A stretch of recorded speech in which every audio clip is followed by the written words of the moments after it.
What's up everyone, and welcome to Video Game Book Club. I'm Clay, this is Daniel, and today for Mega May, we're gonna play Mega Man X2.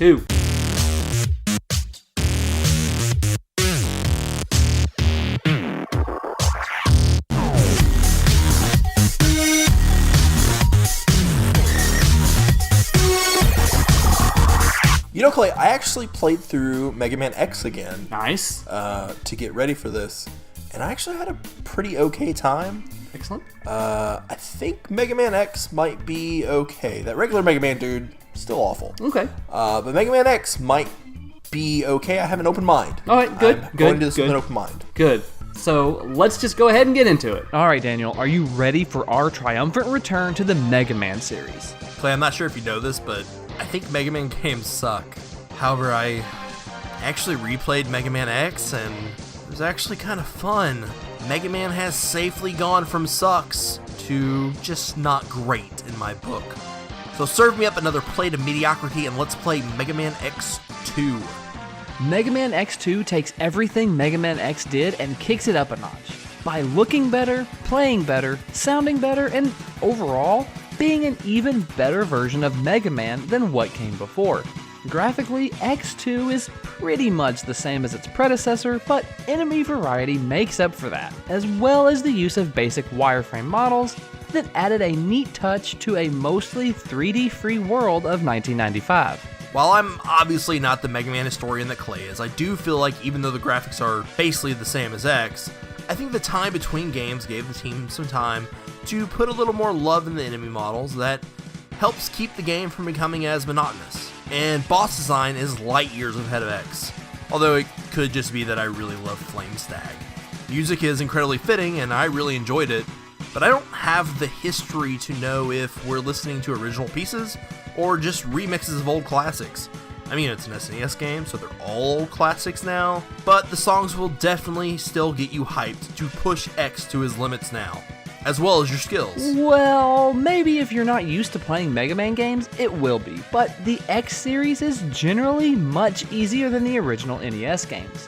While more difficult than the original Mega Man X game, if you think Mega Man X is hard, then you have never played 1 through 3 on the NES. Which I haven't, because I generally hate this series, but X and now X2 have really begun to turn me around, even if my hands constantly hurt from the death grip I had on my controller. You'll run into a lot of the same gimmicks that were introduced in X. Capsules to give you new armor, which actually turns X into a pretty cool looking dude. Robot dude. Dude robot. Dude bot. The Street Fighter gimmick even comes back, but instead of Hadouken, you get to do the Shoryuken, the famous flaming uppercut from Street Fighter. New to X2 is 3 extra bosses that will roam to different stages until you beat the 8 Robot Masters. Beating all 3 extra bosses before you finish the 8th Robot Master plays into story, which we'll get into later. Having this extra challenge is actually pretty nice and a welcome addition to the franchise. I mean, come on, we've all killed 8 Robot Masters before, but have you ever killed 8 Robot Masters and 3 extra, basically, Robot Masters? Come on, no you haven't.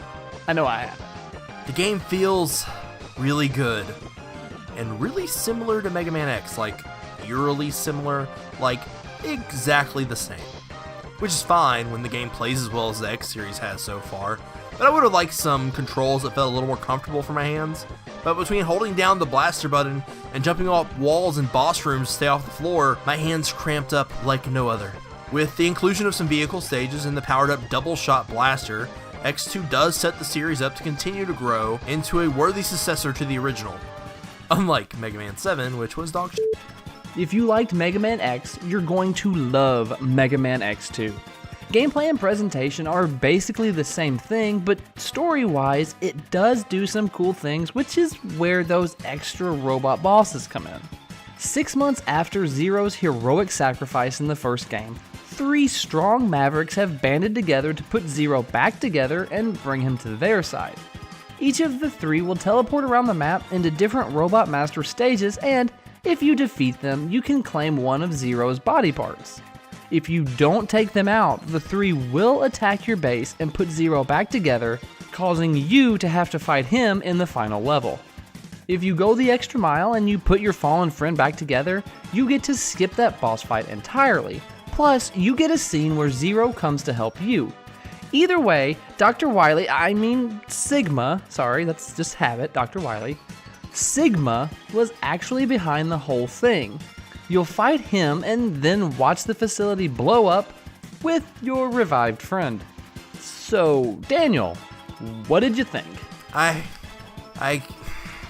can't believe I'm going to say this, but I like Mega Man X games.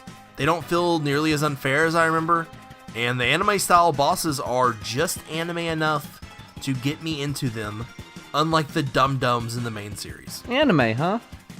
Well, I think you'll like the next game even more. So that's Mega Man X2. What'd you think? I really, really liked it. It's good. It was really fun. I think I'm really coming around on this Mega Man guy. He's a good dude. He's a real good dude. I really like the X series, and just mainly because it looks nicer. Mm-hmm. Yeah. And it's easier than the original. Oh, well, maybe that makes sense why maybe I like it. Could, yeah, absolutely. Yeah. Well, everyone, don't forget, like and subscribe below if you want to see the rest of Mega Man, and we will see you all next time when we play what? Mega Man X3. I'm super stoked! Yes!